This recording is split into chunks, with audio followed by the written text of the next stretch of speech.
Taip, taigi mes esame Kauno rajono savivaldybės administracijos Neveronių seniūnija, esu Neveronių seniūnė Aldona Petkevičienė. Kokiagi mūsų veikla ir ką mes darome? Mes esame savivaldybės filialas ir mūsų Kauno rajonas seniūnijoms duoda labai plačią veiklą. Tai yra apimam visas sritis, visą ūkinę veiklą vykdome savo seniūnijos teritorijoje.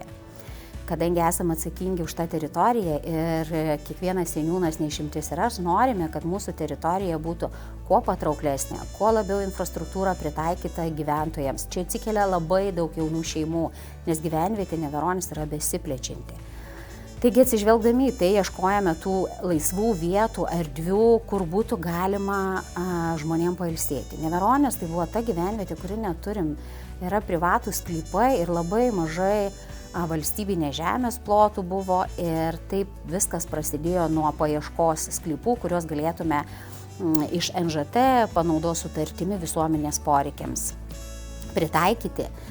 Atradus keletą tokių erdvių, viena iš jų prie Neveronių tvenkinių, kartu su vandens telkiniu tai apima teritoriją apie 9 hektarus.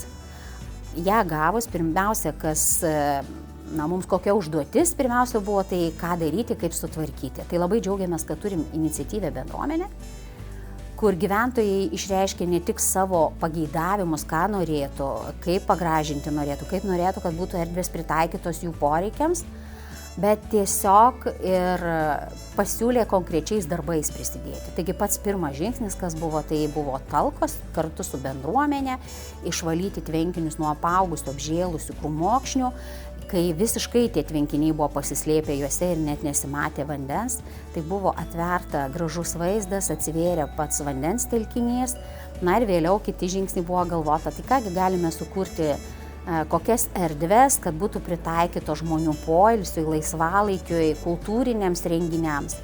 Na ir tokia viena iš tų idėjų kartu su bendruomenė kilo, kad šitoje salelėje, galima sakyti, prie Neveronių tvenkinio įrengti kažkokią poilsio zoną, pritaikytą, kaip jau ir minėjau, ir kultūriniam renginiam, ir poilsiui, ir laisvalaikiui, ir kad tai erdvė būtų skirta ir vaikam, ir vyresnio amžiaus žmonėms, visiems apskritai. Tai ką padarėme, susėdome su bendruomenė kartu, aptarėme idėjas, ko reikėtų, pasidarėme vizualizacijas ir atsirado galimybė kartu su Kauno rajono savivaldybė teikti paraiškas per VVG, Kauno rajono vietos veiklos grupę, ir gauti dalinį finansavimą ES lėšomis.